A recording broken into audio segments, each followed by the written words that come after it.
My dear brothers and sisters, we are in the holy season of Lent. In this holy season of Lent, we celebrate two feasts, two major ones.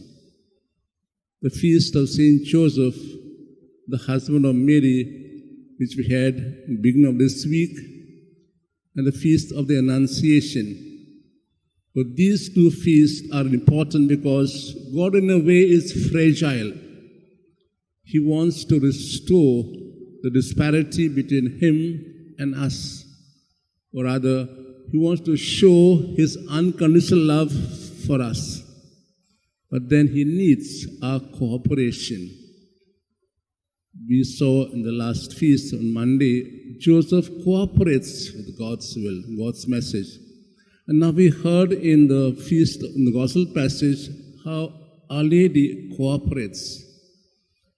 This passage I read to you is found only in the Gospel of St. Luke. And it is so beautiful a passage that every word we can reflect upon.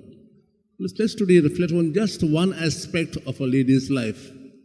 Her total availability, her total openness.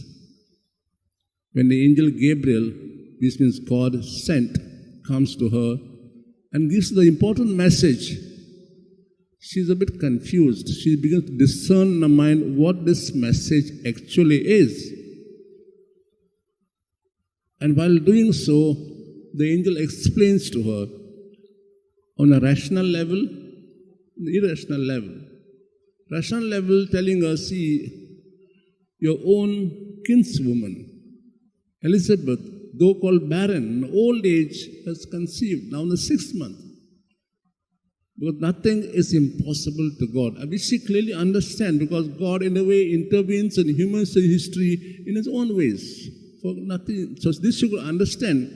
But the other part of it, the Holy Spirit will come upon you and the power of the Most High will overshadow you. The child to be born will be called holy. This she could not grasp. This is too much beyond her mind. And yet, her faith is so strong because she is full of grace. And grace, as we know, is God's gift. We can't merit it. But she was full of grace. This totally opened her mind and heart and says, God, let what you said be done in me. We like the famous word fiat or amen. Fiat means let it be so or yes. And amen means the same thing. Let it be so. If you will, if you want my cooperation, it is total, both active and passive. You make of me what you want to be. I will totally cooperate with you. Look at our own life and see, God also reveals to us His plan. He wants our cooperation, our help. Just as we on a human level, we cooperate with each other.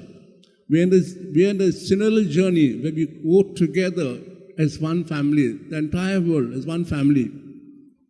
So, sir, at spiritual level, God wants our help to be His instrument in this world to manifest His love. What is our answer?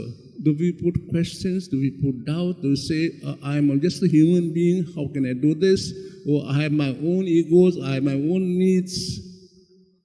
They have to be fulfilled first. Or do I say, let your will be done? In the response to the psalm was, here I am, O Lord, to do your will. Let it be our answer when God invites us to cooperate with Him to bring about happiness in families, in societies, among ourselves. For we are just His instruments. As Our Lady became, in a way, instruments to bring about fulfillment of God's plan. We pray for His grace for ourselves and for our families, that we open our hearts and mind to say, Lord, let your will be done in me.